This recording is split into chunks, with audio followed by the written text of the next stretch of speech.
This is Matt, and Matt likes football. He likes it so much he watches it every Monday night, Thursday night, and practically all day on Sundays. But now it's February, and football's over. So he thinks with all this extra free time he's got now, he'll get back into shape. And he thinks that he wants to run a 10K, and he's going to start training for it, and he'll just run every day. So he's got his plan, and then he looks at his shoes, and he thinks these aren't going to cut it. So he decides he wants some new awesome shoes, and he saw a great pair in that Super Bowl ad. They were brand name, they were his favorite color, they were light, flexible, and pretty sleek looking. His favorite athlete even wore them in the commercial. So he spends his money, buys his shoes, and Matt's ready to run. So, the first month of Matt's new running program, day 1, he's got his new shoes, he runs 20 minutes, and he feels good. Day 2, he's a little sore. He goes out and runs 25 minutes, and feels fine. Day 3, he's feeling really sore. His glutes, hamstrings, quads, and calves are all very sore. Day 4 comes around, and Matt doesn't even run. So Matt thinks to himself, what's wrong with me? Do I need to see a doctor? Well, not necessarily. What Matt is experiencing is called delayed onset muscle soreness, or DOMS.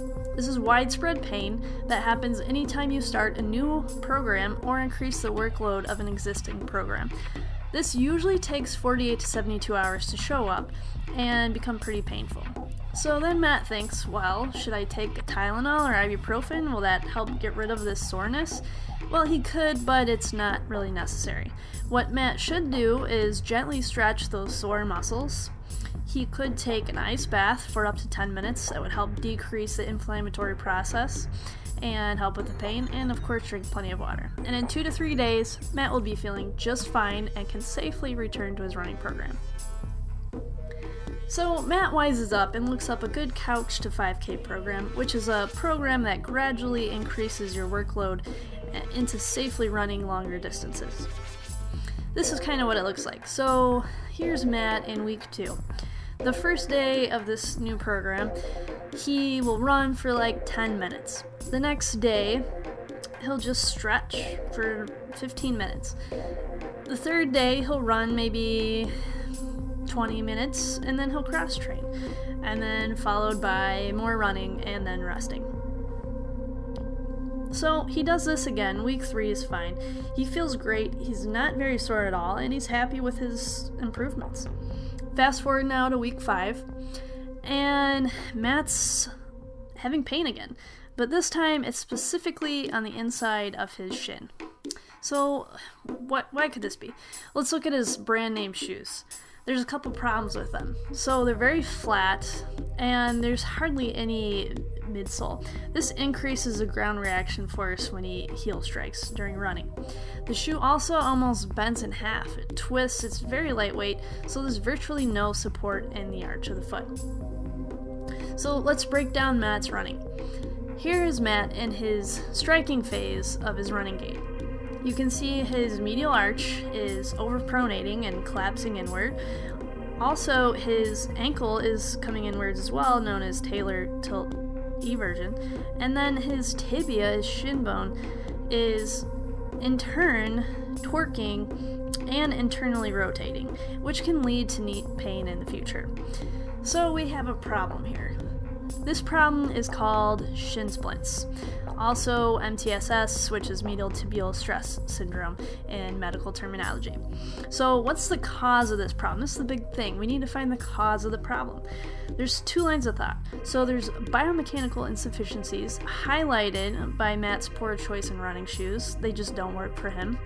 And the other line of thought is that he's overusing. So his bones are breaking down at a faster rate than the bone rebuilding process can keep up with. Oh, hang on one second. Medical disclaimer. Please see your primary care physician, physical therapist, or athletic trainer. The web does not take their place. Okay, back to the program. So there's a 2-part solution to this 2-part cause. First, you have to look at your feet. Easy way to do this is to take a white piece of paper Get the bottom of your foot a little wet, step on that white piece of paper, and voila, you can see your arch cut and dry. And this is called the wet paper test. So let's say that you're that first foot there, the flat foot. What you're going to need to buy in a running shoe is sturdy running shoes with a thick midsole and a firm arch support with no give to it. So it has to have a nice firm bump on the medial part of the insert. It can't be flat and cushiony.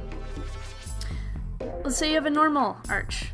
Good for you. But if you're having the shin pain or knee pain, you're going to want a sturdy running shoe with a medium midsole, and you may have to add an extra arch support if your arch is falling while you're running. And if you have a high arch, you're going to need something a bit more flexible. So the second part of the solution is you need to rest. Okay, so the bone in this case, Matt's shin, is being overused and the bone tissue breaks down. Okay, if you don't rest, it's going to keep breaking down further. So you take time off from running until the pain goes away, and you don't have to just sit on your butt. You can ride a bike or swim or something that's offloading that ground reaction force, and you're not pounding your shin bones. And of course, there's always other things to treat the symptoms, but you have to first treat the cause of the symptoms to fix the problem. Thanks for watching.